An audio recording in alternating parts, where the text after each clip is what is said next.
Hey, this is Jason McHugh, producer of Orgazmo and Cannibal the Musical, and you're watching Crash and Bleed. What makes a man? Is it the woman in his arms? Just 'cause she has big titties? Or is it the way he bites every day? No, it's probably the titties. Now you're a male. Oh my, oh my, oh my, oh. Now you're a my, oh. Yeah, I'm bursting out of this shirt every time I sit down. I feel like it's gonna rip. How long have you had that shirt? Oh God, 1998. I think I would. Oh man, okay, that's vintage. Oh yeah. Oh, that's way old school. Yeah. Classic. Haven't worn it since 2001 because I've just been afraid it'll get ruined, you know? Kept it pristine. Yeah, hopefully this will be the last time I ever wear it, unless I talk to Matt or Trey one day. Then you'll bust it out again. Okay. Yeah. All right, well, I'm honored. Got his moment with me. So yeah, just before Orgazmo, or I think while Orgazmo was happening, there was that short, the Your Studio and You. It had like Steven Spielberg, Sylvester Stallone, Demi Moore, Michael J. Fox was in it. Was that all because of the original South Park short? They just all loved it. Yeah, so I mean, the spirit of Christmas definitely influenced getting that gig. I'll say that. But by then we were already doing Time Warped, and somehow and William Morris had taken us on repping us, the agency, and I guess it was probably through them that David Zucker found us, from the Zucker brothers, from like Airplane and Naked Gun, right? We are huge fans of course. And so Trey was super excited to get a call from David, took some meetings, and David ultimately offered us this job called For Goodness Sake. For Goodness Sake, I wouldn't recommend looking it up, but you can. There's clips out there on YouTube, but they're super lame. And it was sort of like this industrial for like corporate America to learn things that you should be learning in like kindergarten or first grade, just basic, like, I don't know, just basic things, just basic morals and ethics, you know. And so we did that job, and it was basically like all the funny stuff at that got completely cut out. It was like one of those things where like you hired funny people to do something, but you're trying to prove these serious points, and a lot of times the comedy just became more funny than the actual serious points, and ended up like maybe overshadowing what they were trying to do. So I feel like they ultimately killed all the best comedy out of that. But this was also a thing where there's all these sort of like weird celebrities involved in that shoot, like Dick Van Patten and Florence Henderson and Lorraine Newman and I don't know, a few others. They're, you know, but interesting, weird people. Really boring shoot to work on, but regardless, they were all thrilled, and it was like the relationship of working with the Zuckers was positive, and they had this other thing where the Universal Studios marketing department needed a video for their upcoming retreat, and so we got hired to do this with the Zuckers, and the Zuckers had one of their head writers working with Trey on writing this thing about how the Universal Studios was an artist-friendly place to work, and also had all these good morals and ethics about them. And so anyway, we got this job doing it, and the job was fucking hell. And the people that were financing it were total dickheads, and they basically, like, through the course of the production, like, you know, where they're trying to be like, we're artist friendly, they just proved how not artist friendly they were, like repeatedly. And so there was a whole, I can't even go into all the drama that happened during Your Studio and You right now, but the outcoming result, even despite the studio continually shooting us in the foot and you know, just pulling the rug out. It was like one of those things where you're just like, first you're doing one thing, they're like, nope, you can't do that, you got to come up with something else, and so they just kept crapping on this funny comedy that Trey and this guy Jeff Wright, I think was the writer, came up with, and ultimately, like, you know, Trey really saved that in post with the voiceover. With him being able to do that voiceover, it was able to get all the jokes that he wanted in, and it just kind of had to be done in a different way. So it was like, so that ended up being a really funny, great piece. Yeah. So who was the producer on this one? And we can do like a little video commentary for it.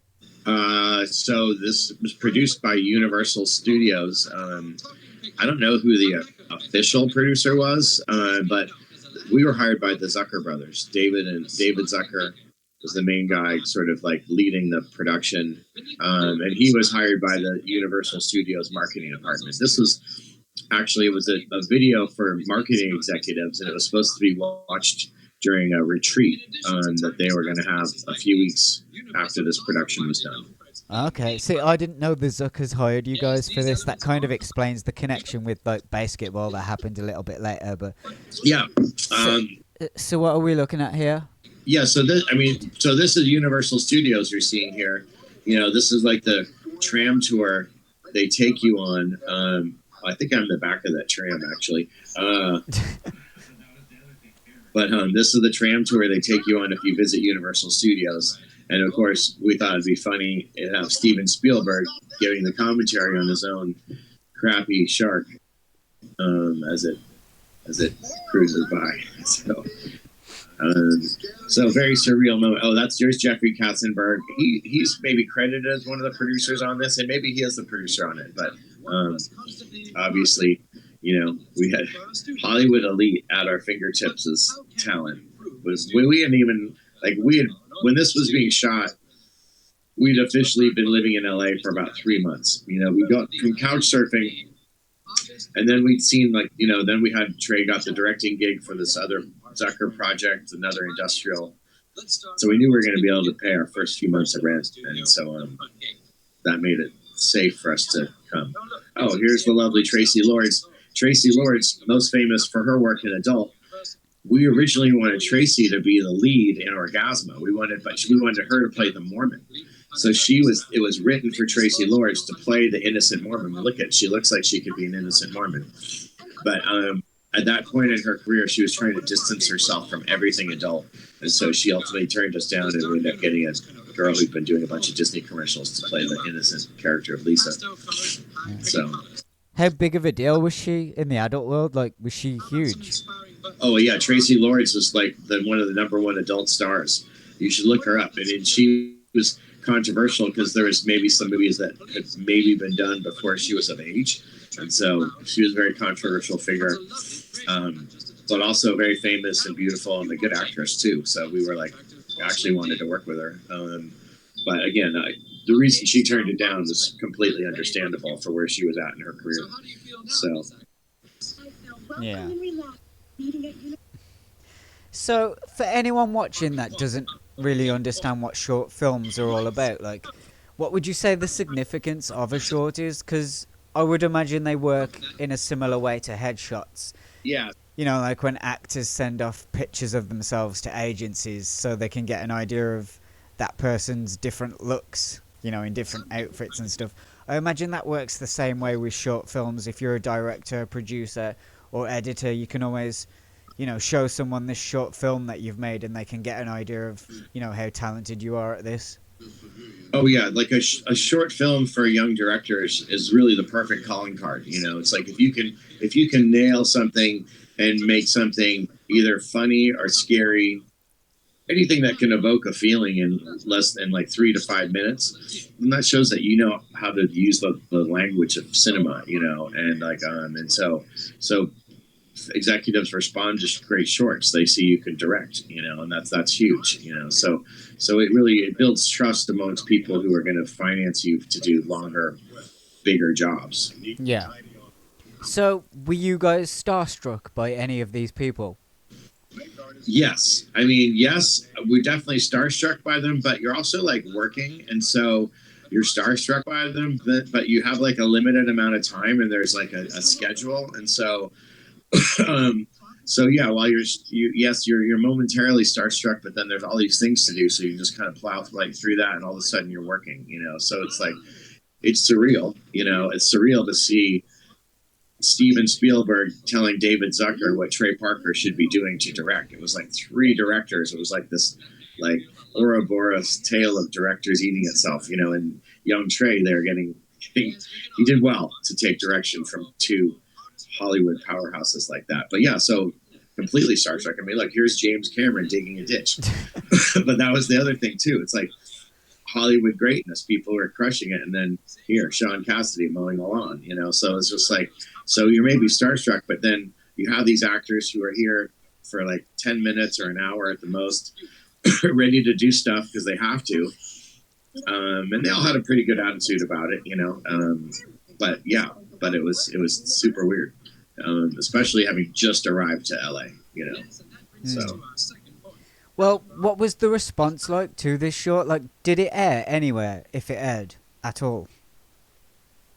Yeah, so it aired at a private weekend event for Universal Studio executives. That's what's so mind-blowing about it, is that we were making this, 15-minute video with every star, like Demi Moore and Sylvester Stallone, like there's more star power in this than like any huge film I can think of. There's more star power in your studio than Francis Ford Coppola's new Megalopolis movie. You know what I mean? That's like, so that's what's mind blowing. Just the amount of star power here. It's just stupid, and just the things they're having them do is stupid. So everybody kind of got along on the fact that it's just a big dumb thing for executives, and they had to do it and just put them in a good light with the studio. So, it's maybe a little kiss ass. You want to keep the studio happy, so when it's time to produce your next movie, they're there for you. So it was never meant to be seen like by the average public. No, definitely not. And I mean, I think that's why. And again, this was produced way before YouTube existed, so I know we thought this was going to come out, and that's also why everybody agreed to do it. Everybody worked for free. It's not like any of these stars were getting paid. This was a thing they had to do to keep their financing studio happy, and so nobody thought it was going to go beyond this, weekend retreat. Again, that's because people didn't have they didn't know there was going to be this thing called YouTube that broadcasts every weird side video known to man, years later. So, but thank God, because it's definitely fun to see. It would have been a waste if it was just done for those nerdy executives. And I do want to make sure we make this point clear that all this is all about. It was a show all about being artist friendly, right? And Universal Studios during the shoot could not have been less artist friendly. there's so many things where they were just cock blocking and missing the beat or hanging people up, or just there's beatings were given out left and right. Do you think Universal think it's a good idea that it's on YouTube these days? I mean, I don't. The people who made this are no longer there, so I think they probably just don't even care, because I can't imagine any of those people are still there 30 years later, which is, like this. When was 1995. So this is 29 years old, so I doubt there's too many people still there. So I think they'd be okay with it, coming out this many years later. And the fact that there's YouTube, that, of course it's going to come out. Yeah. And that was the drummer of Goldfinger, the punk band Goldfinger at Universal Records that we just saw on screen there. Yeah. He's Goldfinger of 90s band. Yeah, so he was a member of it. I don't remember too much about him at all. Heavy D, obviously, MTV Raps. Marty Stewart, I'd never heard of him until the shoot, so still not sure who he is. But apparently he's a big enough deal to get in this video. Yeah. So, and was Dian not in this one? That looks that so looks like Dian, but Dian was in Colorado during this production, so he was probably still working at a pet shop in Denver or something when we were out here doing this. He didn't get recruited. Well, because when did we shoot? Yeah, he'd come out over the summer to do the Orgazmo trailer, but he didn't live in LA yet. He didn't move to LA until we did Orgazmo, and that was That was after we'd done Your Studio and You. We did Orgazmo, I guess the year later. Yeah. And this is the best joke in the whole thing as well, with the subtitles for Stallone. Yeah, I think he was an executive there. Yeah. And, this is a great shot as well, look. They just hold this for too long. But, do you remember when basketball started to become an idea? Did you feel that maybe you were being kept out of the loop while Matt, Trey, and Dian were continuing with the Zuckers? Oh yeah, no, I mean I was definitely being left out at that point, and so at that point I was basically sort of splitting ways with Trey and Matt, and already thinking about my next company. Already basically that's also when I was realizing that there was some weird legs with Cannibal the musical and getting the stage play rights for Cannibal. Like Cannibal was coming out. This was really more after Orgazmo was done. When Orgazmo was happening, and I wasn't working on the South Park series. That's when life changed for me, and I was really splitting with Trey and Matt. So it was a painful period, but it was also exciting too because there's so much stuff happening, So, and with me too, I had my druthers for a lot of other projects that I wanted to do outside of Trey and Matt, which was probably pretty dumb thinking of it now. But at the same time, it was all this new technology coming out. All the streaming media was coming out. It was really exciting to me. And just the process of what we'd seen with the Spirit of Christmas turning into a show from really becoming a viral video, we wanted to tap into that. And so I brought my friend Glasgow Phillips out, who was the best writer I knew from high school and college. And we ended up starting this thing called craptv.com, which was I wrote a whole book about craptv.com and the wild experiences we had. And that was the group that went on. I crashed Sundance with Trey and Matt, but then Slam Dance emerged. And so with this new Crap TV group, we produced the lap dance events. And so we were sort of just kind of keeping the rebellious underground spirit going that had launched Spirit of Christmas into South Park. And we're kind of trying to repeat that process. So, that led to a crazy 4 or 5 year adventure with that company. And that was all while South Park was breaking. So there's all these parties happening, and there's just a really crazy, exciting, confusing time, because it was basically we get to LA, Trey in his crappy Geostorm, Matt brings out his crappy Toyota truck, I'm in my Buick station wagon from 1995. I'm driving the station wagon that you see in Orgazmo, the Chota Boy mobile.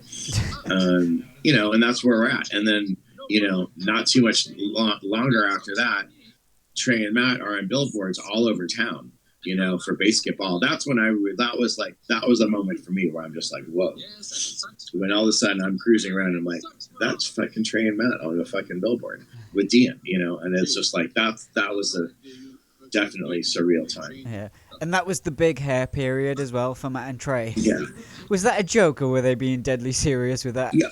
Well, Matt's got this Jufro that's just really incredible, and so when we did Rom and Jewel, the Time Warp show where he plays Rom, the Australopithecus ape, he was in head to toe body hair, but we used his real hair When you see his hair pop out in Cannibal for that brief second, now that's a wig. But when you see the big fro every time after that, that's real hair. Are there any other fun memories from your studio and you? Michael J. Fox was pretty funny because Michael J. Fox came to set and he just, in 2 minutes, just shattered every notion that you had of Michael J. Fox being this great upstanding young Republican, corporate America guy. He showed up with 2 girlfriends, smoking a cigarette, just it was just not the Michael J. Fox I had in mind, and then and then we had Angela Lansbury on the set of Psycho. That was amazing. There were so many little amazing moments where you're just what, I wasn't on set when with Sylvester Stallone. That was shot in Florida. I think Trey flew out especially to get that with with him there because he was on some shoot.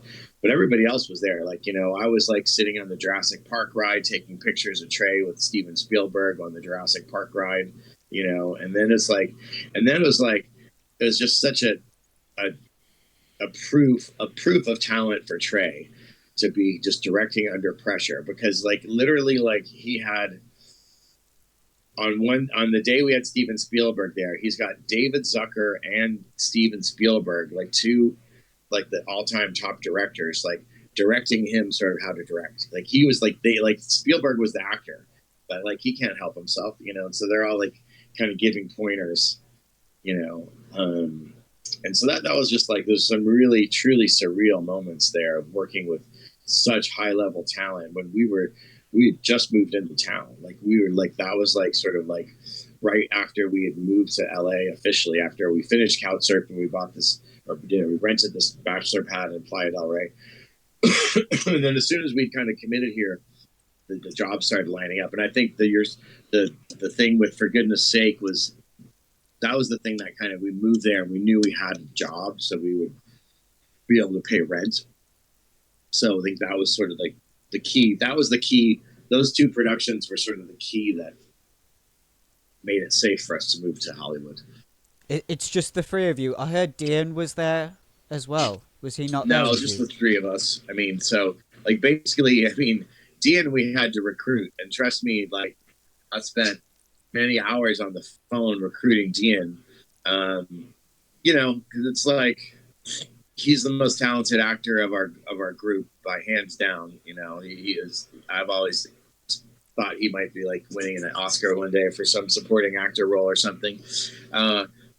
But he's the most talented person in our role. But he's also like, you know, he's an actor and he's got, you know, things. He's got paranoia and, you know, he's quirky. He's had different things. And also like when you want to cast somebody who's going to be wearing a dick on their head for most of the film, they're often going to have reservations, you know? And so part of my job as a producer was to convince him that that was a good idea to wear a dildo helmet through the movie and that was going to be, you know, great thing for his career. And like, that was, I spent a lot of hours. Wasn't 10,000 hours, but I do feel like I'm an expert at, you know, talking to him through intense comedy situations. You know, later in life, I ended up becoming his sort of like de facto therapist during the shooting of Basketball. But trying to get him to do Orgazmo was just a labor of love, you know. And eventually, I did convince him that was a great idea and it was going to be great.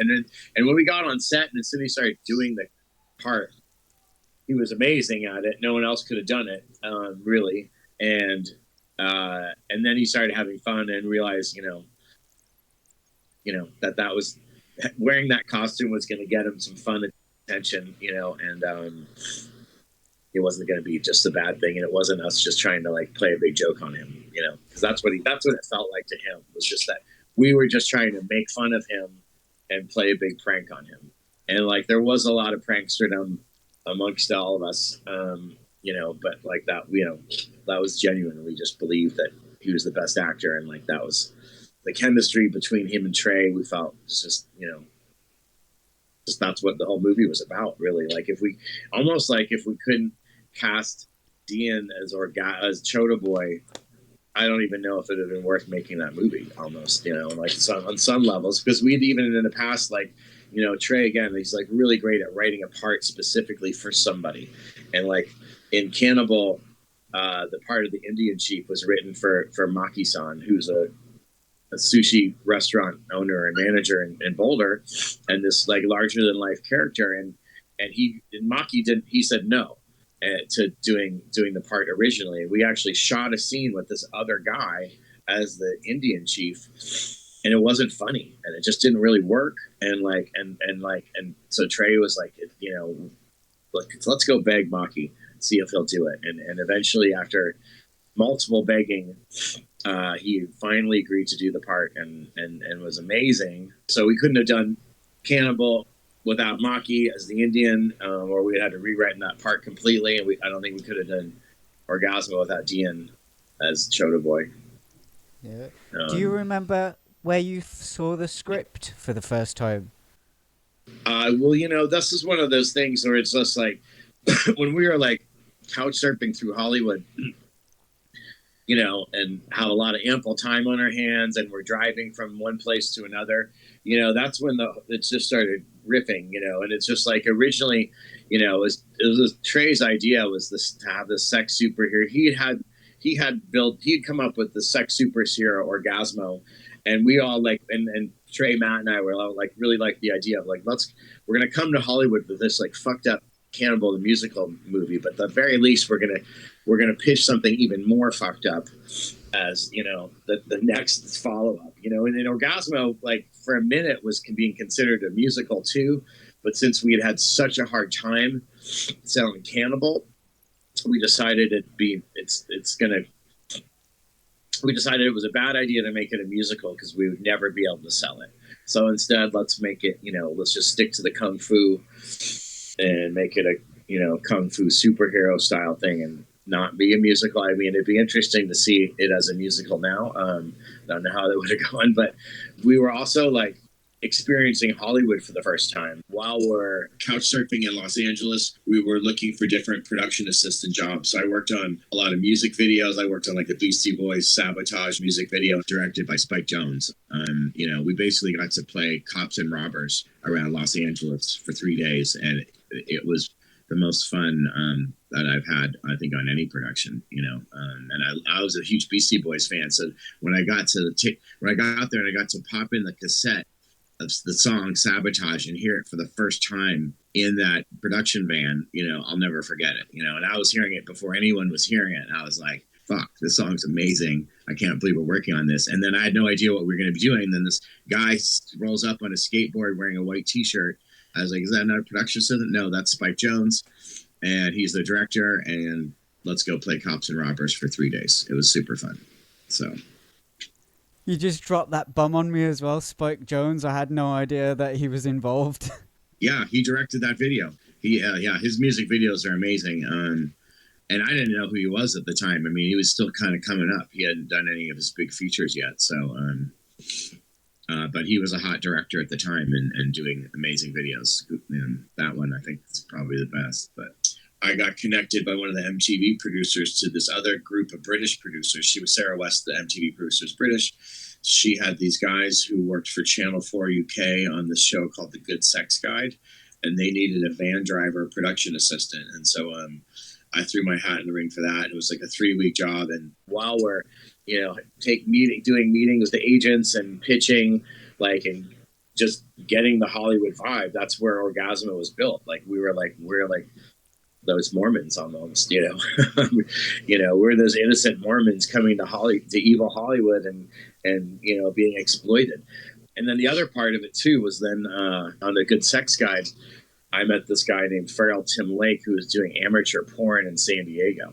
And Farrell turned out to be a huge Deadhead, so we bonded over Grateful Dead and all this kind of stuff. And he had this really bizarre label where basically it was like, it's called Homegrown Video, and it was amateur porn. So it was basically like swinger couples doing videos of themselves that they would send into this label, and this label would make compilations of, amateur sex, and they had different, different kind of like sections for whatever you were into,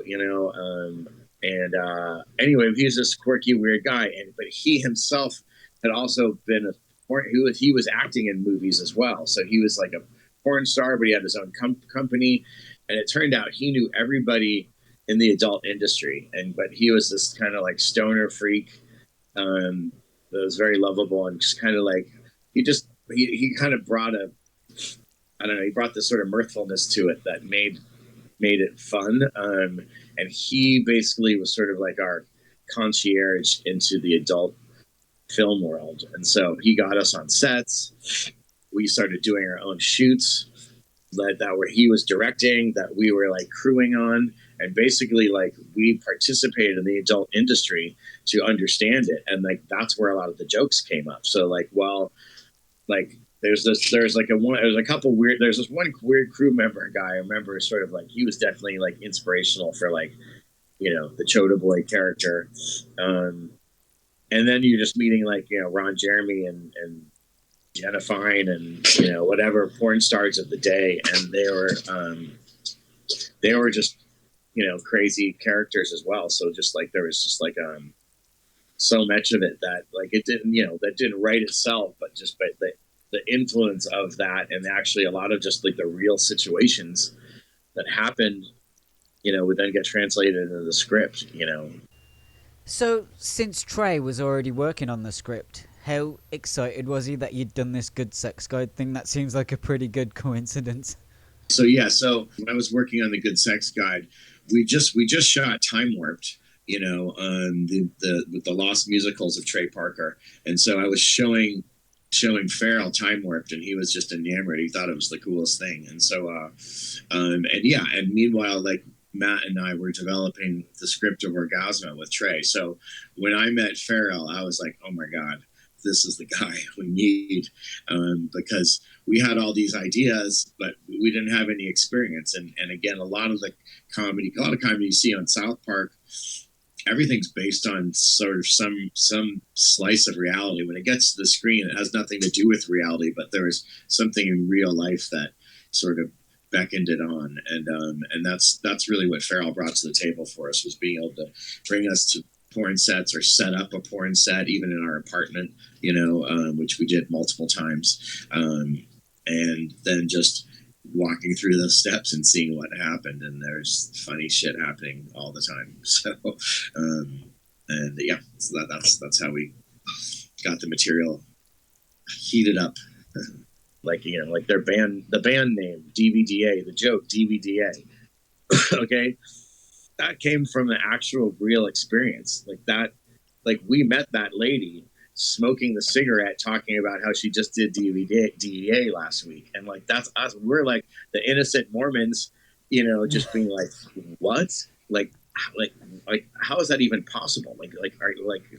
Our minds were getting blown by the adult world in a real way. Woman, like, we just couldn't imagine. That was the real woman. No, that wasn't her. No. That was an actress. That was no way we were gonna get that real lady. Are you kidding me? No way.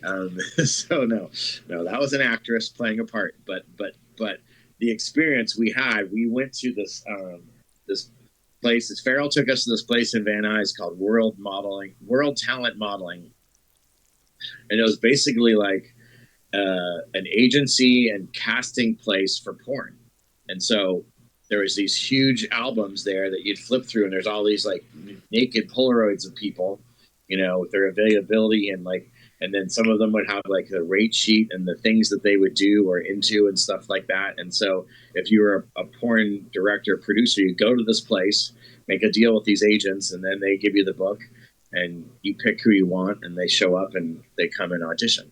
And so Farrell held auditions for us to basically come and shoot and film and participate in. And that's where we had this woman walk in to this audition, and she let us know that that's what she just started doing. And we just couldn't fucking believe it. I still unbelievable all these years later. Was Now You're a Man like the first ever D.V.D.A song? The first ever D.V.D.A song was called I Am Chewbacca.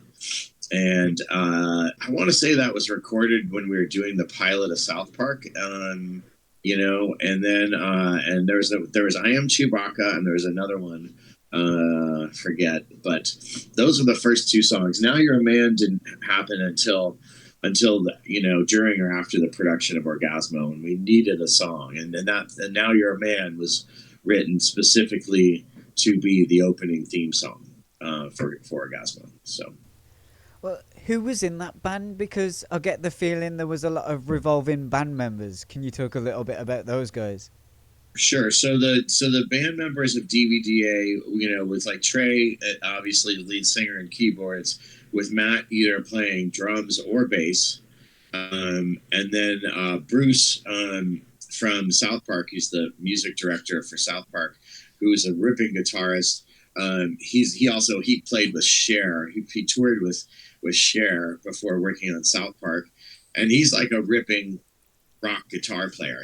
So like all the music that you hear on South Park is played by him, and So he's guitar, and then so they're always kind of picking up one other player to play either drums or bass. I mean, there's only been maybe like 5 gigs for that band, I think. They played the South Park premiere, and then I produced D.V.D.A. opened up for Les Claypool's Holy Mackerel, and then we also had this band Vinyl, a friend of ours from NorCal. That was like the triple bill we had. So yeah, Trey and Matt had always been doing different band stuff, and like there was always like this notion. I think this is just pure Trey, like just always wanted to kind of like up the ante on people. So it was like, when Cannibal premiered, with this Cannibal premiere, we were like, got this idea, like, let's do the trailer for our next movie and have that play before Cannibal. So we went out and shot this movie, Beowulf on Ice. We shot just a fake trailer for it. We went to a lot of lengths to shoot this and ended up not being able to get it done in time for the premiere. So it never aired, and it ended up in the back of Trey's Geostorm, and he lost it. We have some footage from it, but we lost the sound, and it just one of these lost projects. But along the same notion, when South Park was premiering, Trey was like, well, let's debut our band, and we'll blow people's mind that we have this rock band as well as this cartoon, So at the premiere party for South Park was when the band D.V.D.A. officially debuted with their hit song, I Am Chewbacca, and a couple other songs they had. I think they had like about 5 songs or something. I'm not sure. But that's how D.V.D.A. came out. It was just like it wasn't good enough for Trey just to have a cartoon coming out. He had to debut his band as well. I thought D.V.D.A. dated back before Orgazmo, but I guess it was because of Orgazmo that the band sort of started just for the soundtrack. Yeah. Oh. Okay. Yeah. No. Yep. Yeah. Yeah. So exactly. So yeah. So that was like, and that was, and so it was all kind of actually, you know what? And no, and you're right. That's and they're all, because all these things were happening on top of each other. Like we shot Orgazmo. We did the pilot for South Park, and then we shot Orgazmo, and then during the production of Orgazmo, South Park got picked up for series, and so when we were doing the post production of Orgazmo was when the South Park series was starting to happen. So it's all happening on top of each other. So that's right. So that's why the D.V.D.A. had already done Now You're a Man, and the Chewbacca song. So yeah, it was partially, it came out of that band sort of came out of Orgazmo and debuted at the South Park premiere. Yeah, didn't you ever play in the band, or did you do anything? No, because this is a reason. Don't quit piano lessons. I played piano. Like I was like, I got, like I was cast as the guy that doesn't sing for a reason, because like I got kicked out. I struggled. I got sent to like a private school in 3rd grade, and like these kids had all been singing together. I had no notion of singing, so I kind of had like an embarrassing moment of not being able to sing in front of my new class, and then just never was able to really carry a tune since then. I played a little bit of banjo and some piano, but never was serious. So I didn't play instruments, but it's kind of funny because like one of the defining things of my career is I've worked with so many musicians. Starting with Trey and Matt, and then I worked with Perry Farrell and Lollapalooza for 5 years. I worked on and off with Les Claypool for many years, doing a bunch of projects, and so it's kind of, and I produced a record, and I've just worked a ton in the music industry, but I don't play music, and then I was never in the band. So besides all the records or CDs that have to do with the movies I've done, I produced this one chick rock album back in 2005 with a woman named Samantha Stolenwerk. The album's called Square One, and it's a great album, actually. I still listen to it sometimes. It holds up. It holds up. I did play the band manager in Electric Apricot Quest for Festaroo. I'm band management and behind the scenes in the music industry. So when you were on set on all these porn shoots. Is that where you met some of these girls that you brought into Orgazmo? Oh yeah, yeah, definitely. I mean, yeah, most of them. So yeah, like I mean, some of them we didn't meet. Some of them were just names, but we had to go and pitch, you know. But like some of them, yeah, we definitely had worked with for sure. Like Melissa Hill, Davi Ardell, Jenna Lynn or Hayes, I can't remember her name. Ron Jeremy.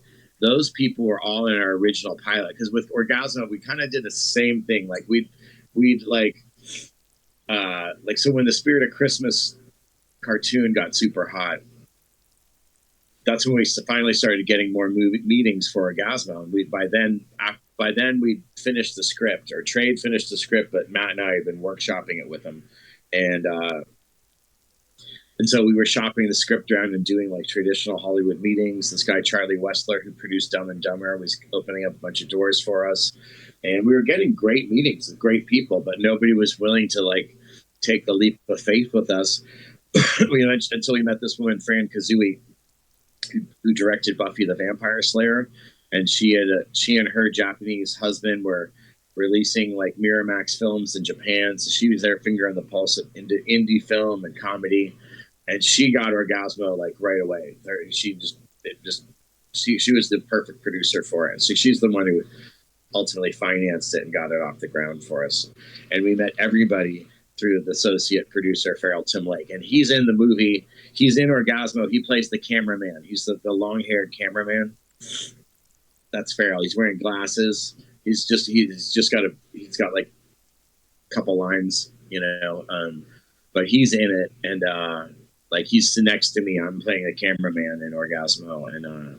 And so he's like the long-haired director. So, and you had Chasey Lane as well. Was she a big deal at the time, or did she become a big deal after that? Oh no, she was a huge deal. And so, of course, Chasey Lane. I forgot. She's the most beautiful one of all of them. She was amazing. I mean, she was like, you know, all the porn stars are like all a little bit quirky, of course, but she was like, looked like Miss America, you know. She was just like, she just had the like cheerleader good looks, and she was from like North Carolina, and so but she did the original trailer, and then she was in it as well. So I guess we probably got to her either through Ron Jeremy or Farrell, but she was already like, so she was probably definitely one of the more well-known porn stars that we worked with. She was with Vivid Films.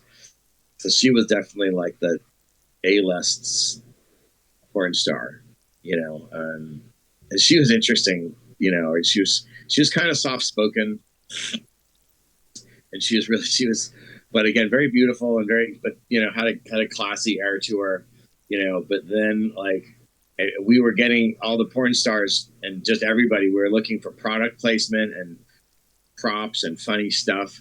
You know, so we'd always be asking people for stuff, and a lot of the crew members that worked on Orgazmo had all at some point moonlit on some kind of adult production, like over the course of their career. It came out like, oh, someone was like, oh yeah, there was this time I did that. Or it's like our sound guy had worked on like 20 adult movies. So there's some people who were like very familiar, and other people who were like, you know, this was all a little new to them.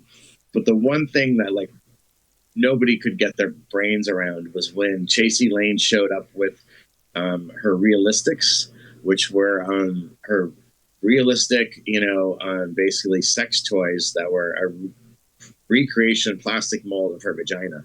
And she came with it, and there was 3 different levels you could get. You could get like the $59.91, like the $79.91, or like the $119 one. There was like 3 levels of price, you know, and like the higher price one had like maybe some lingerie that came with it, and maybe like more pubic hair.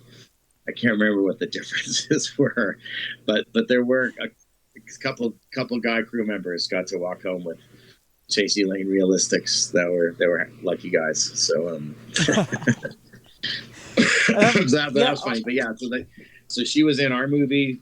I feel like she was in a few music videos. Like there was also some like when we were working with them, like Vivid did like a team up with like a bunch of pro skaters, like even like from Tony Hawk's crew, and so there was like these like famous skaters in adult films. There was like a lot of crossovers, you know, and then like Sublime then, you know, put Ron Jeremy, you know, in their video, and so like Ron Jeremy was hitting his day, and like Ron Jeremy was like the guy who was like, he wanted to be a mainstream actor so badly and so many things, and so the way he would, what his sort of shtick was that he would find a famous actor or director and beg them to get a part in their movie, and then bribe them by saying, "Hey, I will take you to porn sets." And so he would always be bringing celebrities to porn sets and trying to parlay their interest in porn with him getting a job in a big film. And then what would happen, and it even sort of happened in Orgazmo on some level, but what happened is he would basically then get cut. So he would get a role, he'd get a speaking part, or the director would come through. But later down the line, some producer would be like, "Yeah, we're getting some negative feedback on this part, and we need to cut that." So Ron Jeremy, he's gotten into tons of movies, but I think he's gotten cut out of almost as many movies he's gotten into. So probably there's a lot of unseen movies that Ron, and he was in the trailer, he plays the lead. He plays Orvis in the lead. And then when it came time to shoot the feature, Fran Kazooie decided it would be better to get somebody else and ding him down to one of the porn stars. And I was originally against that, but then Trey was on board with it, and even though I was against it, I don't know where Matt stood on it. I lost that fight, and now I'm glad I lost that fight because Ron was like a handful on set. He's like your crazy uncle you never had, you know that, but like he would also like wear like profuse amounts of cologne on set. Like he had like those, what do you call those spray bottles, you know, like little thing, and it would just take up the whole room. He'd be like, "Oh, Ron's on set, Jesus Christ," you know. So, and the guy we got did a great job. So they were the correct in that assessment to ding him down, and he was still great in his part. So he did well there. So, weren't you guys still in your early 20s as well at that point? Yeah. So we were all in our early 20s. Yeah, we were all like, I think, you know, I'm the older one. I was like 28 or 29. But we actually, it was one of these things. It was one of these movies. We were saying that at the time, we were like, we need to make this movie now because we can't. This is a movie we can't make like later. You know, like we can't do this movie in our 40s or 50s because we'll just be like creepy old guys. You know, like and yeah, it's just like, and maybe married with kids by then. Who knows? You know. so yeah, it was a movie that we definitely had to make in our 20s. And, you know, that's one I wanted to do a sequel of course. I still want to do a sequel to it. Honestly, I actually do. But if I'd wanted to do it as an anime, I think it would be a great anime sequel. I wanted to do a live action sequel, but there's no way that would happen. Trey's way too fat to fit in that pink suit. So we missed that boat. He's in his 50s now. He's got dad bod, so it's just not happening. You know, but and because Trey worked out a lot. I mean, that again, he was in our late 20s, but he was, you know, Trey actually, this is another kind of mind blowing thing about Trey is that he was a martial artist. So he was into musicals and martial arts. So he was like a black belt in Taekwondo. So he knew a lot of moves, and then we got like professionals again to choreograph and train and do all the stuff when it came to it. But he already knew a lot of that stuff, and so that was a moment in time where Trey could be an action hero. But then, you know, obviously South Park kicked in, and you're not keeping in the superhero shape while making South Park. I don't think so. What was the reason behind you and Matt sort of taking a backseat from acting for Orgazmo? Because Matt has like maybe 2 minutes of dialogue for the whole thing, and you have even less. You have like one sentence, I think. Yeah. No, I mean, like we were producing the movie, you know. I mean, like the worst production I've ever experienced. Well, I think in life, but with Trey and Matt was doing Time Warped, where we did Ram and Jewel, and basically both Trey and Matt were like leads in that. And Matt had head to toe ape makeup on every day, and so as soon as he was wearing that costume and wearing all that makeup, he just became an actor. And then we got in fights. Like he and I, we're not completely seeing eye to eye on that production, because he is like in costume and in pain, And so it's like, so at that point we were starting to specialize a little bit more. So I was producing and just doing a teeny bit of acting. But Matt's part in that, I think, was just one of the funniest roles. And that was like kind of making fun of a real person we met in porn. There's a real Dave, the lighting guy. He's really Dave, the photographer. He's loosely based on our friend Dave Stotts. And I mean, Dave Stotts is nothing like that character, but that's sort of where the inkling of the character came up, and then it ran with it into something way beyond that. So they're just like, as a producer, like you're pretty busy and doing stuff, and so so I just get my head farted on, really, and like I'm playing a background role. And that was okay. That was just sort of how that movie came about, or just like what the movie called for, So when there's multiple people producing, how do you decide who takes what role?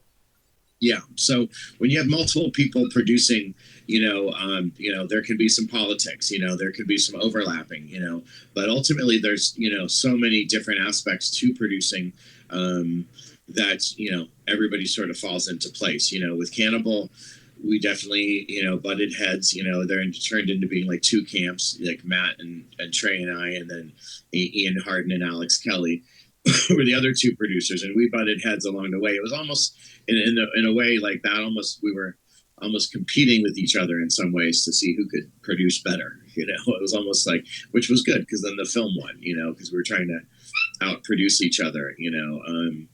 And so I don't know how it works on every production, but there's just different people that have sort of different talents, so like in Orgazmo, Matt and I were basically creative producers. We were the ones that were working with Trey to get the script together, to get it in shape. And then we had Fran Kazooie, the financing producer, and we brought in this guy, Jake Rose, who was like basically like the nuts and bolts line producer, and we worked between them and Trey to just basically make sure all the communication was flowing between all departments to get the results that we wanted. I think communication is probably the most important role a producer plays, and just basically like, making sure all the different departments that you're working with are working together. So it's up to the producer to make a harmonious production and get these very different entities working together. That's what's interesting about a film too, is, there's so many different types of talent you need. A director's sensibility and an editor and a writer's sensibility is usually going to be very different than, a grip electric or sound person or, art department's sensibility and what's important to them. And so as a producer, you've got to balance out everybody's needs and wants and desires and basically figure out how that serves the production the best and see that they interweave together in a harmonious way. And, some crews work together great and everything's happy go lucky, and other times it's not so fun, and it's usually the producers when the producer's like in over their head, the crew's not happy, and that's something that can easily happen on any production, and so and I've experienced I think probably like the highs and certainly the lows, both sides of that equation. And so you've said in the past that you had to leave the production of South Park to do the pre-production on Orgazmo. So was this just Matt and Trey that were completing the pilot by themselves? How much had you worked on the pilot before then? Yeah. So so we started the South Park pilot in LA, did all this pre-production, and then we worked with this animation house in Denver called Celluloid. And so we brought halfway through, we brought everything out to Colorado, and we really done the main part of it. It was just basically like, they were doing like final edits. Like I was a production coordinator and I was working on getting Primus involved, but like I didn't have as big of a role in the South Park, and then at that point we brought in Eric Stow, who was the animation director to this day, because he was basically doing all the original animation directing from the get-go, from Spirit of Christmas at Trey's house all the way now to the pilot and then onto the series. So my main work was really kind of done, at that point. And again, Orgazmo was heating up, and there was just we had this window, because we knew that if we weren't in production with South Park before Comedy Central put the green light on South Park, we would never have been able to do it. So like we got the financing first, so we just kind of had to like jump off that cliff and start producing, because then contractually they would have had to go start South Park as soon as Comedy Central hit the green light. So we were in a rush to get it done, and I'm glad we did that, because I don't know if we would have gotten back to it, because then also like South Park goes into production and the guys and Basketball comes up, and I had nothing at that point. I'd kind of like taken a step out and was already working on some other projects and wasn't involved in Basketball other than being Dian Bachar's therapist. And but like at that point, those Trey and Matt realized like what it's like to be overcommitted, because they were now doing the first and second seasons of South Park while they're acting and sort of co-directing and kind of co-writing Basketball. And it was just such a busy time. It was just really an insane period of time. And so I don't think Orgazmo would have happened if we hadn't rushed, if I hadn't left South Park early to basically get that going and keep the fire going with Fran Kazooie and hire like executive producer and all the people that we needed and get everybody in place. So we just really needed to do final casting, and Trey and Matt were ready. And then hit the ground running. Yeah. So, and then, as I said earlier, like we got the green light for South Park about halfway, 3/4 of the way through Orgazmo production, and then that was that.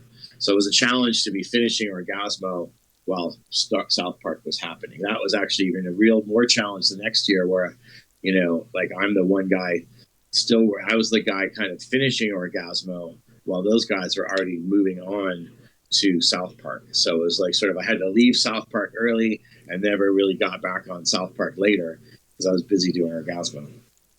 Yeah. Did you sort of think maybe South Park would be like 2 seasons and then it would just fizzle out maybe? I mean, yeah. I felt like, especially when it premiered, obviously we had a feeling that it was going to go longer. But like, before that, yeah, there was no feeling like, oh, this is going to just go for the next 20 plus years. No, we thought, maybe we were going to get like, there's going to be like a few seasons of it. And so I was sort of thinking, there'd be a few seasons of South Park and then we would get back and we get to do the Orgazmo sequel. That's what I was hoping for. But of course that never happened, and it's like, but then after South Park premiered, I think everybody quickly realized it was much bigger than anybody had anticipated, and then it, like sometime thereafter hits the cover of Rolling Stone and breaks records, then it was basically, made, and the thing about it, the other sort of like thing is like, I knew the depth of talent that Trey had, but really like when South Park kicked in also, it was just like, Matt's comedy and abilities. Like Matt, like again, he didn't have a big role in Orgazmo at all.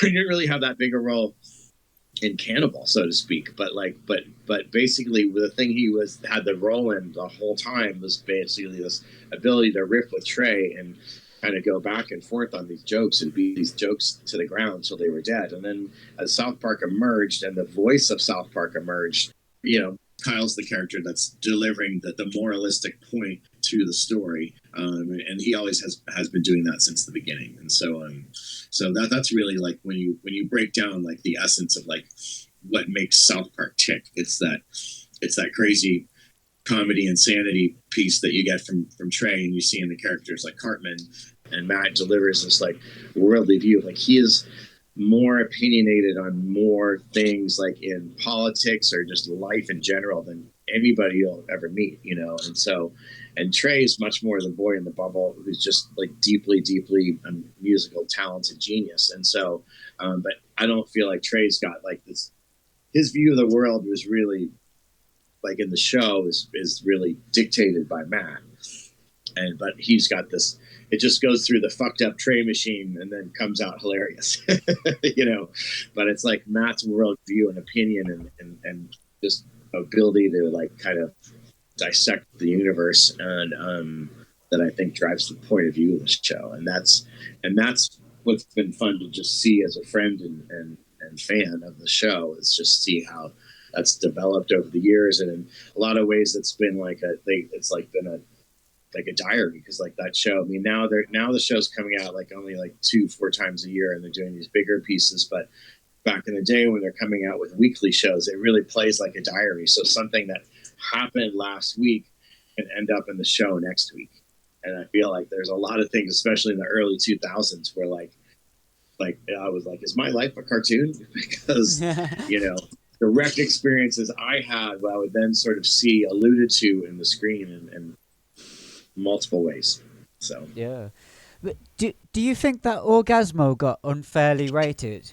Because I've heard Matt and Trey talk about how they were kind of the underdog filmmakers. When they had a major film studio behind them, they were given more notes, they were able to cooperate. So could you talk us through what happened once Orgazmo was finished? Then you took it to the rating system. What was that? What was going on there? So when Orgazmo was complete, you know, we took it to the film festivals, and amazingly, at the Toronto Film Festival, it got picked up for distribution by October Films and Rogue Pictures, which was huge and exciting for us. And you know, then we took it to get its rating, or we were hoping for an R rating, and of course we got slapped with the NC-17 rating, which was hugely frustrating. You know, it's like we thought we could overcome, but it's a kiss of death for theatrical, because you can't advertise. There's all these restrictions around NC-17. You can't really market an NC-17 movie in a traditional way at all. And so, is that because they're treating it like porn? Yeah, I mean, because we were using real porn stars.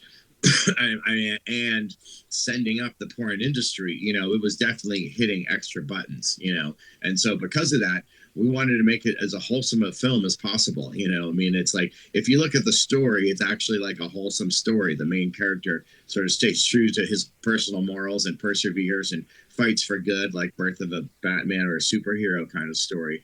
But of course, with this ridiculous setting, so, you know, we were extra careful. I think we just really learned the hard way about like what you're able to get away with in animation and what you're able to get away with in live action. And just like to me, the sad reality is just that like with live action, you can only get away with violence. Like you can do the most violent shit. Like I even just like, you know, I was just thinking about this yesterday. I'm like, there's like, you know, there's a billboard right now for the new Aliens release, you know, and it's got like the spider alien character, like just like hugging somebody's face. And it's just like the most like horrible piece of imagery, you know. And I'm driving down the street and I got young kids and I'm like, and they of course love violent shit and all that, of course, but, we all do, but it's just like, but I'm like, that is just such a nasty, nasty image that you're just like putting up there. But that's okay. You can do horror live action. You can cut somebody's head off. You can do all kinds of crazy shit, and that's okay. But what you can't do is put a dildo on somebody's head and call them a superhero. Okay, that is illegal. Okay, that is taking it too far. You know, and it's just like, and like in society, we have this just double standard with sex versus violence. You know, and like violence is okay for some reason, and sex is not. And that's just the deal, you know. And it's just like, I don't understand it, you know. And I think it's ridiculous. And like, that's part of the point I think Orgazmo is making, is just like, you know, like sex should be celebrated and wholesome, and it should be fun, you know. And it's like, you can have definitely negative opinions about porn, especially nowadays, and that kind of stuff. Like, it's changed and all that. You can have all those kind of like thoughts or arguments. but to me, it's just like the difference between the way sex and violence is like regulated and perceived by the mainstream is just totally out of whack. So I just like that's why I'm pissed off we have never made a sequel to Orgazmo, because I just think it's like great sex comedy. I think is desperately needed, but it's harder to pull off, and yeah, part of the reason there's not an Orgazmo sequel is because the movie tanked in the box office everywhere except Utah. In Utah, like literally the Tower Theater in Utah, Orgazmo played for 6 months. Full biggest hit they've had there in years. But everywhere else, it was in and out of theaters in a heartbeat. And it didn't become any kind of a hit until it reached like the late night showtime, like the late night cable circuit. And actually that's kind of like what the genre we were sort of originally kind of making fun of. That's why like you never see boobs in Orgazmo, because we thought first, because we just boobs aren't funny. Okay, it's fucking serious, and and like when boobs come on screens, like guys they're not laughing. They get serious. They're like, oh, whoa, shit, and so and then like back in the day, like you remember like trying like as a young teen, you're trying to see more boobs in your life, you'd have to like stay up late to these softcore shows to like see any kind of nudity at all, so we were like we're gonna fuck with ourselves here and show you a man's butt every time you think you're gonna see some boobs, because men's butts are fucking funny. So that was our joke to everybody, and then of course that's where it found its legs, was when it finally got to late night cable. I honestly don't know if getting an R rating would have been the thing that helped us, get theatrical success. It definitely would have helped us out a lot more. I mean, having the NC-17 was really the kiss of death, and we did go out. We were given a great theatrical release, getting into 600 theaters on our initial release, but that ended up being really the wrong way to go, and it's like, and it also. The movie came out after Basketball, and Basketball was popular, but it didn't do what people thought it would in the box office either. They thought it was going to break 100 million. I think it only did like 50 million or something, which was just considered like okay by Hollywood studio standards. And with 2020 hindsight, with Orgazmo, it was completely stupid to do 600 theaters. We should have done like 10 theaters at the most and let it be like a small culty thing that then sort of builds out. And instead, everybody's just seeing dollar signs, and South Park had come out, so everybody was going for big. We had, the best part of the Orgazmo release was the premiere party, which was at the Playboy Mansion. Hugh Hefner was there with his girlfriends, and Metallica played an afternoon gig for us, and so that was incredible. Of course, you pay for all those things, on your release. But I'm glad we did those, because I'll never see a penny from Orgazmo, because it got sucked into the studio system. It showed a huge loss at its beginning, and if a movie shows a huge loss at its beginning, that means the accounting department is just going to have a field day with like just the way that they do the numbers, and so it always comes out like the movie didn't really make any money, and so they don't have to pay any royalties to the producers and the directors and anybody that's involved at a high level, and so. So anyway, yeah, thank God we had Metallica at the Playboy Mansion, because that's the biggest bang for the buck I'll see out of that movie. So, was it the MPAA at the time that did the rating? Yeah, the MPAA, they're in charge of all the ratings, and it's really like the MPAA, yeah, what is that? Yeah, the MPAA is it's old Hollywood elite, so it's just like the the rich retired people who've worked in Hollywood 30 years prior. They're the ones that are sort of like on this board, and so it's always a little conservative, and they're always looking for something. Here's the thing. The other thing is it's all based on Hollywood power. Now, if we had say we'd sat on Orgazmo for another 3 or 4 years and said we're going to release it now after Trey and Matt had ascended to Hollywood success, then we would have had more power, and we could have said, we could have like just made some moves with lawyers and agents to try to, push that back to an R. But we had no Hollywood clout. So they said NC-17 for you fools. Well, that was This Film Is Not Yet Rated that I was holding up a second ago. Highly recommended documentary that Matt Stone's actually in. I don't know if you've seen it. But it's about like the MPAA, and they sort of go undercover and expose all the corruption. Because the MPAA are like the people that say you can say fuck 99 times, but if you say it 100 times, you get an NC-17. It's completely subjective, and the rules are going to change based on who's in charge and what their tolerance level is for weird things, or whether it be sex or violence or whatever, or whatever it is that's in question.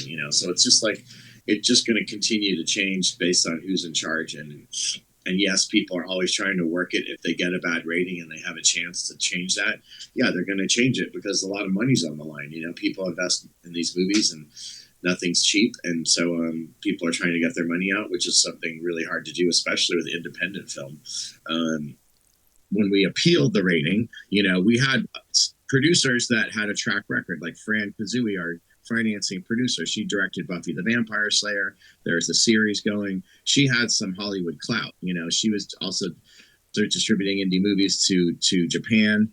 She had some clout, but she did not have enough. She didn't have Paramount Pictures or Universal Studios clout, where when you're doing a movie with them, they know everybody that's on the MPAA, and they get specific notes of how to make their movie presentable to the public morale, or whatever the hell you want to call it. But they didn't give us the time of day for Orgazmo, and that was a bummer. And we didn't realize how much of a bummer it was till those guys found out, oh, you can actually work with the MPA and get specific notes. Has it changed? Like today, is it still the same? I don't know from my own personal experience, because I haven't been trying to get a movie rated. The last movie I did was an R rating, and it deserved an R rating, but it wasn't a controversial topic or anything like that. So yeah, I think it's pretty much still the same, but I don't know from personal experience. Well, I've got I had to buy the American special edition one. Nice. But nice. also, Yeah. Does that special edition one have like the 3 audio commentaries? Yeah. Yeah. So I worked on that. I produced that we did that in like 2002 and 2003. And that was really cool, because Orgazmo, we barely got paid on Orgazmo. That was like one of those, another indie thing where it was like we could barely pay rent with the money that we made on that movie. It was laughable. And then of course the film tanked, so there's no royalties, but then when we got a call from USA Pictures, or I got a call, like, hey, do you guys think you can get Trey and Matt in the documentary? I'm like, fuck yeah, we can do that. Like, let's go. And so we got that gig, and then I had this guy named Matt Potter, who's like, he's like a super fan editor, super talented. He told me that he was going to work. He wanted to work at this. I had started this company, craptv.com, a streaming media company, after not working on South Park. And that's where I met this guy, Matt. And he told me, I'm trying to use you to get to Trey Parker and Kevin Smith. I was like, that's very refreshing. Thank you for just telling me that on the very upfront, because most people might be doing that, but not just go ahead and say it like he did. So anyway, he ended up directing that DVD, and he did an incredible job, because he was so meticulous and wanted to do so many of the things. He's like the guy that wants every last thing in there. So it was his idea to do a celebrity bonus commentary thing that's on that. And sadly, it didn't turn out that great, because it just somehow didn't get mixed properly, because all the audio levels are kind of off. I don't know how that went south, but but he put a lot of love into that and into the whole documentary. And that was like, yeah, there was a whole story around just the making of that too. And we ended up, we we started doing it for USA Films, and then USA got bought by Universal. So we're about to deliver the movie, and then they're like, well, hold up, we're now owned by somebody else. So we had to like kind of put a pause in it, and it didn't come back till a year later when Universal called us to finish it. So, but I was stoked to get that out there and get it properly packaged and, do the bang up job for it. But this is really badly made, I have to say. The playback, this is the UK Blu-ray release. The playback on this, it stammers along every like 5 to 3 seconds. Sometimes it's hard to see, but it's not smooth like that one. This has no commentary. The extras have been taken away. There's only a couple of extras. When you load the Blu-ray, that DVD menu loads up, and then this loads up over it like a glitch. Like, it's not like a joke. It's not like a skit that they did. It's weird. Like, this needs a reissue, like, for the UK, because I can't buy an American Blu-ray player. You know what? Okay, well, that. Thank you for telling me that, because these guys, there's these two companies that are doing these reissues of Cannibal. We should talk to them about doing Orgazmo. I also I'm trying to get them to do that with Electric Apricot too, because the Electric Apricot, we wanted this to kind of look like a student film, and unfortunately we over succeeded in that, and like we shot it with mini DV, and it just looks like crap, especially now with the revolution of all the big flat screen TVs. Like, it needs upgrade. With Cannibal, we shot it on 16 millimeters, so it looks good.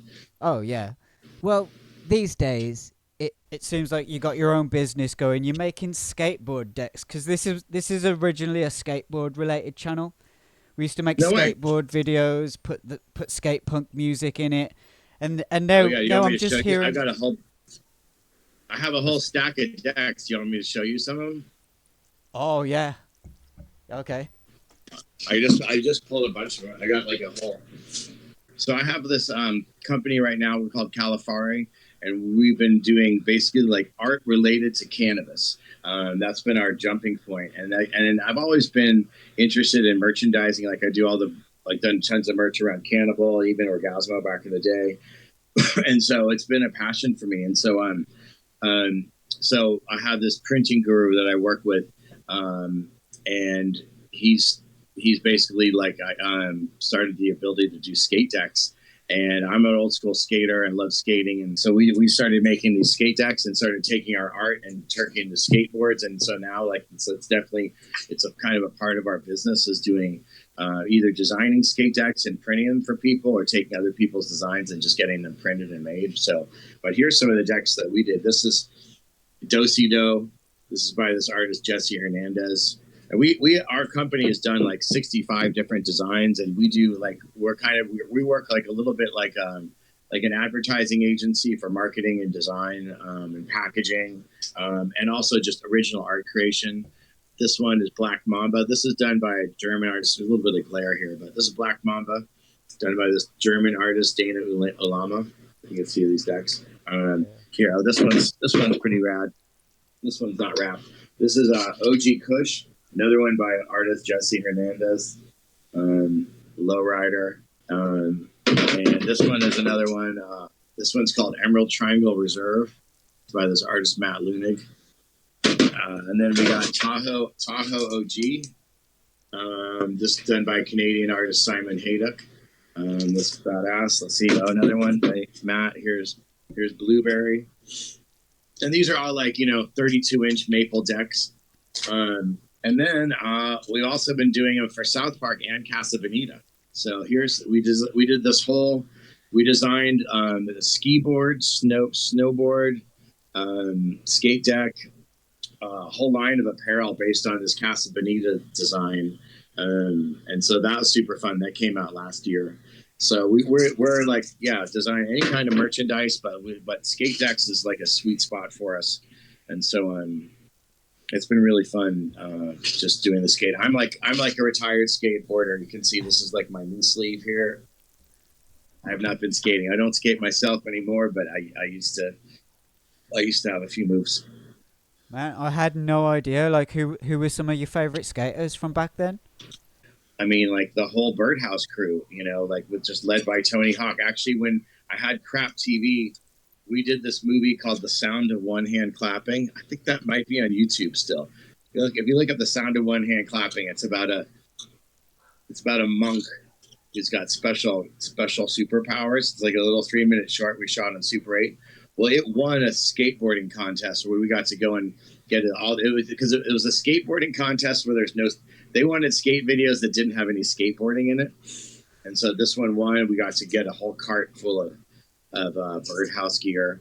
And so like my skater references are all from the late 90s, so it's like the Tony Hawk original Birdhouse crew, or like, Danny Alva, like the Dogtown skaters, like Jay Adams, just like those kind of like 90s skaters. I mean, Jay Adams even early 90s or 80s, I guess, but those are the ones that come to mind. There's a couple others I'm going to just remember. Yeah, because we got all the Vivid collaboration. They had all these skaters. God, what was that movie? I'll think of it as soon as we hang up, I'm sure. I wanted to show you this before we wrap up, because I had all the original VHS tapes, and this is the one that you worked on. Amazing. Still have them. That is very old school. Very old school right there. Yeah, because I was the same age as the characters when the show first came out. And my grandma showed it to me. Like, I guess she thought it was for kids or something. Like, we shouldn't have been watching it, but all us school kids watched it anyway. We watched every episode. It was the show we were waiting for, Is this the greatest movie that's ever been made? Yeah, I mean, I would kind of agree with you on that, because again, I didn't work on that, but I know a lot about it. I mean, basically, like, Scott Rudin was the exec producer on that, and he made the guys do 40 drafts of that script. Like, they do it 40 times. And, like, when I saw the movie, I was like, fuck, this is the perfect fucking movie. And it's like, and I say that based on just, like, the simple filmmaker formula of, like, you have a setup, and then you got a payoff, and that movie, every setup has a payoff. And I was like, and I'm watching the credits, and now I can't remember all the specifics, but I'm like watching the credits, and I'm like, how do they not close out the storyline with Ike? And then, of course, like at the very end or in the credits, they close out the storyline with Ike, and I'm just like, oh my God, this is fucking perfect. They did it. It's perfect. It's everything lines up. Like, if you look at that movie on paper, it's a perfect film. And I just don't think you can improve upon that, really. So there should never be a remake of that, because it's already perfect. So, Cannibal, the farthest thing from perfect. And Cannibal, though, I think the only reason people are still want to talk about it is partly because how imperfect it is, all these years later. Orgazmo, same thing, a very imperfect movie. Orgazmo, script-wise, much tighter, much, more honed and better crafted as far as how the story unfolds. Where Cannibal, we fucked that up. But again, it's like the Cannibal quirks are why we're still talking about it 30 years later. So. Yeah, well, it's been amazing to talk to you today. I've been so excited. Hopefully I can get you back on at any point, and I will be trying to reach out to other people from Cannibal as well. If there's anyone that you can hook me up with. For sure. Maybe Toddy or someone like that. Yeah, I could get you Toddy for sure. Yeah, I mean, basically like Toddy Walters, Ian Harden, Andy Kemmler, Robert Muratori, like everybody's just gotten the call like this last year to be part of these new Cannibal DVDs. So everybody in these casts is reachable, and like not everybody's working in Hollywood. Like really, of all the people, like Trey and Matt, they're like, I don't even know if they're going to do this DVD or not. We're waiting to hear back to see if they're going to interview for it. They're starting a new movie with Kendrick Lamar that's going to production soon. That's going to be awesome, I'm sure. But like everybody's super gettable except for Dian Bachar. Dian Bachar, because Dian Bachar is a working actor, he wants a day rate. So like if you want to talk to Dian, you have to pay him. But yeah, like, everybody's out there. Everyone's mostly still alive. Hope you have a spadoinkle day. You're watching the Crash and Bleed podcast, and I hope you have a spadoinkle day. Yeah, man. All right, man. Cool. Right on. We'll Thank stay in you. touch. Yeah. Sounds good. Have a great one. Cheers.